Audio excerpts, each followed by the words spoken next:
Hey folks, I hope you're all doing well. I just want to take a little bit of time today to explain to you the assignment from Monday, April 20th.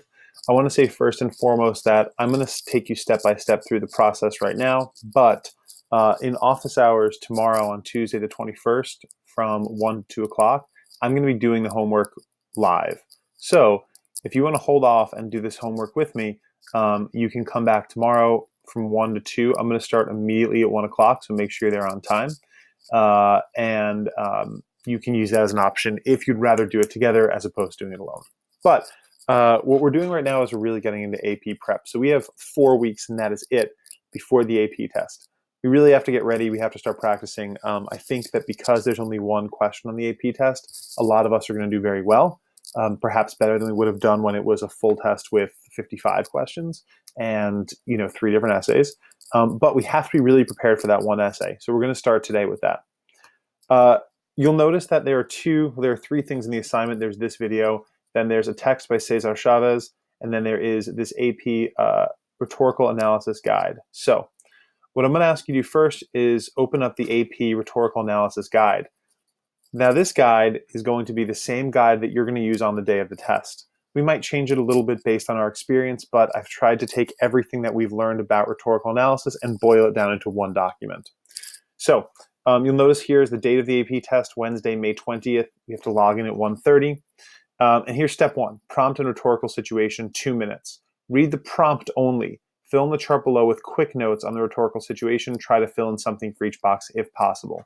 Now when it says read the prompt, it's talking about this here, the Cesar Chavez piece. So open that guy up. It's a PDF. It may take a minute to load. Huh. Where are you, Cesar Chavez?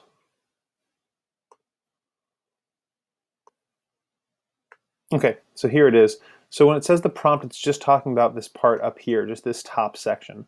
So I want you to really literally just take 2 minutes to read through that and jot down notes here about the speaker, the purpose, the audience, the context, the exigence.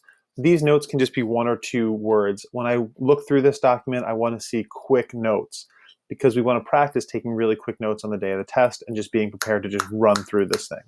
So that's step 1. Step 2 is to read the text. I'm giving you 10 minutes. I know that seems fast. When you look at this, this is about 100 lines long. 10 minutes may seem like it's unfairly quick, but that's the pace we have to be ready for. So in 10 minutes, I'm going to ask you to, again, spend no more than 10 minutes reading through the text. And while reading, look for 1 to 2 shifts, no more. We only want to see 1 to 2 different shifts. You want to divide the text into 2 to 3 parts, and it cannot be more than 2 to 3 parts. It is essential that we're only finding 2 to 3 sections in the text. So look for shifts in topic, that's what he's talking about, argument, so maybe shifts in how he's convincing people, or tone, so maybe the way he's speaking changes. And that's really the goal for today. If you want to go ahead, you can also write down the paragraph or section for part 3, just so you don't forget that like the first section was lines 1 through 50, and the second section was 50 through 65. This third row is optional. You're probably only going to focus on 2 sections. So those are the 2 sections you would fill in here. But if you want to go for that third one, you certainly can. But again, the expectation is that you've done the rhetorical situation chart up here with quick notes and that you've read through it. On Wednesday, we're going to be assigning part 3. So we want to make sure you're ready for that by Wednesday.